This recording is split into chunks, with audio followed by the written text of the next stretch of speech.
Former England fly half Stuart Barnes has ignited one of the biggest debates in world rugby with a prediction that few fans expected to hear. Could the reign of Siya Kolisi as Springboks captain be approaching its final chapter? It is a question that has sent shockwaves through the rugby community, not because of anything Kolisi has done wrong, but because of the remarkable emergence of a young star who has taken his opportunity in spectacular fashion. While the Springboks continue to dominate on the field, winning every nation's championship match in July, the biggest talking point may not be their unbeaten record, but what the future of South African rugby leadership looks like. With Rassie Erasmus constantly looking ahead rather than behind, every selection decision carries enormous significance, and this latest debate has only added to the intrigue surrounding the world champions. Siya Kolisi, one of rugby's most inspirational captains and a leader who guided South Africa to unforgettable World Cup glory, was unavailable throughout July because of injury. His absence created an unexpected opportunity, and stepping into one of the most demanding jerseys in international rugby was Paul de Villiers. Instead of merely filling the gap, the young Stormers flanker produced performances that exceeded even the highest expectations. Across victories over England, Scotland and Wales, de Villiers looked composed, fearless and completely at home in the famous green and gold number 6 jersey. His relentless work rate, aggressive defense and intelligent decision-making quickly caught the attention of supporters and experts alike, proving that the next generation of Springboks is ready to compete on the biggest stage. Among those most impressed was Stuart Barnes, who believes these performances may have opened the door to a significant transition within the South African setup. Speaking on the Ruck podcast, Barnes posed the question that instantly became headline news. He wondered whether rugby fans had already witnessed the end of Siya Kolisi's captaincy, acknowledging that while Kolisi remains one of the greatest players South Africa has ever produced, every sporting era eventually reaches a turning point. Barnes praised Paul de Villiers in extraordinary terms, comparing his early impact to legendary Springbok flankers Ruben Kruger and Heinrich Brussow, two players remembered for their exceptional ability to influence matches. Such comparisons are never made lightly, particularly in South African rugby where the number 6 jersey carries immense history and expectation. Yet according to Barnes, de Villiers has already demonstrated qualities worthy of those legendary names.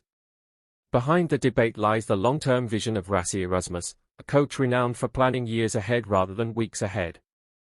Throughout July's Nations Championship campaign, Erasmus once again showcased his remarkable confidence in squad rotation and player development. No fewer than 49 players featured during the month, with 43 appearing in Nations Championship fixtures alone. 6 players earned their international debuts, yet despite constant changes to the lineup, South Africa maintained their winning momentum. That remarkable depth has become one of the defining strengths of the Springboks, allowing experienced veterans and exciting newcomers to blend seamlessly into one of the most complete squads in international rugby. Every successful performance strengthens the belief that Erasmus is carefully building a team capable of chasing an unprecedented third consecutive Rugby World Cup title in Australia. For Barnes, the impressive transition from established stars to emerging talent is no accident.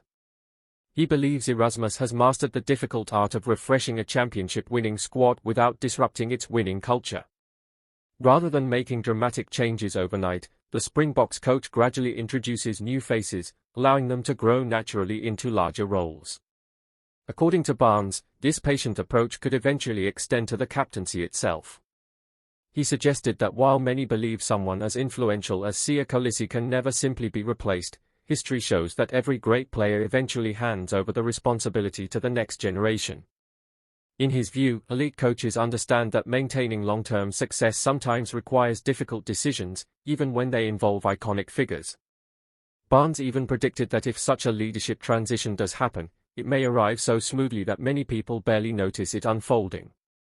Instead of a dramatic announcement or emotional farewell, he believes Erasmus could quietly introduce a new era, allowing the team to evolve naturally while keeping its focus firmly on winning matches.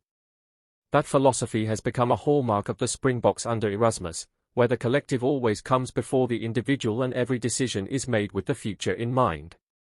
Whether that future ultimately includes Paul de Villiers as captain remains uncertain, but few can deny that his breakthrough performances have dramatically strengthened his case. Meanwhile, the Springboks continue to let their rugby do the talking. Sitting above New Zealand at the top of the Southern Hemisphere standings on points difference after an outstanding opening Nations Championship campaign, South Africa has once again reminded the rugby world why they remain the benchmark for consistency, depth and championship mentality.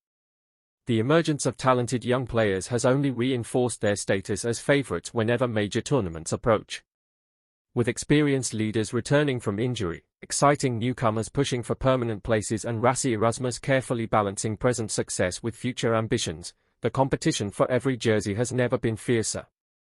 Whether Siya Kolisi eventually resumes the captaincy or whether Paul de Villiers represents the beginning of a new chapter, one thing is certain, the Springboks are evolving without losing their identity. That may be the greatest achievement of all, because while individual careers rise and fall, South Africa's relentless pursuit of excellence continues, and if recent performances are any indication, the road toward another Rugby World Cup could become even more exciting than anyone imagined. Former England fly half Stuart Barnes has sparked one of the biggest conversations in international rugby with a bold prediction that could shape the future of the Springboks for years to come. His comments have reignited the debate over leadership, succession, and whether one of South Africa's greatest ever captains is approaching the final chapter of an unforgettable international career. It is not a debate driven by poor performances or controversy, but by something far more significant, the incredible rise of a new generation under the watchful eye of Rassie Erasmus. For years, Siya Kolisi has been the heartbeat of the Springboks, inspiring teammates and supporters alike while leading South Africa to historic Rugby World Cup triumphs. His influence stretches far beyond the rugby field, making him one of the most respected figures in world sport. Yet elite international rugby never stands still, and as the Springboks continue building toward another Rugby World Cup campaign, every position, including the captaincy, is being viewed through the lens of the future. That is exactly why Barnes' prediction has captured so much attention. Could South Africa already be preparing for life after Kolisi? The question seemed almost impossible to imagine only months ago, but recent events have suddenly made it a realistic talking point. During July's Nations Championship, Kolisi was ruled out through injury, creating an unexpected opportunity for one of South Africa's brightest young talents. Paul de Villiers, a rising star from the Stormers, was handed the famous number 6 jersey, and what followed exceeded almost every expectation.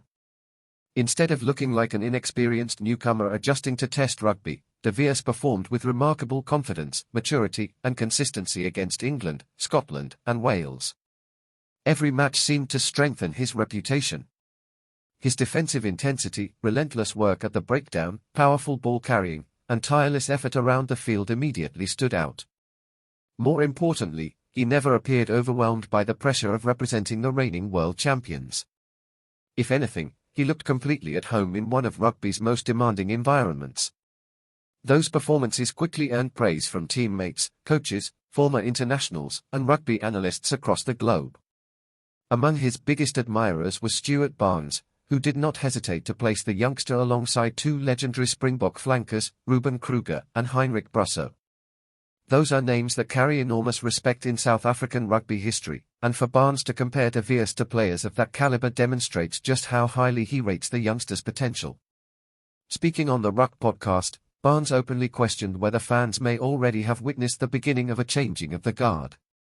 He acknowledged that Siya Kolisi remains one of rugby's all-time great leaders, but he also reminded listeners that every great sporting career eventually reaches a point where difficult decisions must be made. According to Barnes, history has shown that no player, regardless of reputation or achievements, can remain the best forever. That reality, he believes, makes the emergence of Paul de Villiers particularly fascinating. While many supporters naturally expect Kolisi to walk straight back into the team once fully fit, Barnes believes Rassie Erasmus may view the situation differently. Rather than simply restoring the previous hierarchy, the Springboks coach could see this as the perfect opportunity to gradually introduce a new generation of leaders without disrupting the team's winning momentum. It is a philosophy that has become synonymous with Erasmus throughout his coaching career. Instead of waiting until experienced stars retire, he continuously develops replacements well before they are needed, ensuring South Africa never faces a rebuilding crisis. That strategy has been on full display throughout this Nations Championship campaign. While many international teams rely heavily on a settled starting 15, Erasmus has once again demonstrated extraordinary confidence in his squad depth. Throughout July, no fewer than 49 different players represented the Springboks, with 43 featuring during the Nations Championship itself. 6 players made their Test debuts, yet despite the constant rotation, South Africa never looked unsettled. In fact, many observers believe the team actually became stronger as the month progressed. Every new face appeared fully prepared, every combination looked carefully planned, and every performance reinforced the remarkable culture that has been created within the Springbok environment. It is this depth that perhaps impresses Barnes more than anything else. He suggested that Erasmus has almost perfected the art of introducing fresh talent so smoothly that major transitions barely attract attention. Instead of dramatic announcements or emotional farewells, changes simply happen naturally. One player gradually takes on more responsibility while another quietly steps aside, allowing the team to evolve without losing its identity. According to Barnes, that same approach could eventually apply to the captaincy. Rather than publicly declaring the end of one era and the beginning of another, the leadership role could gradually shift as younger players establish themselves within the squad. If that happens, it would perfectly reflect the calm, calculated style that has defined Erasmus' management throughout his tenure.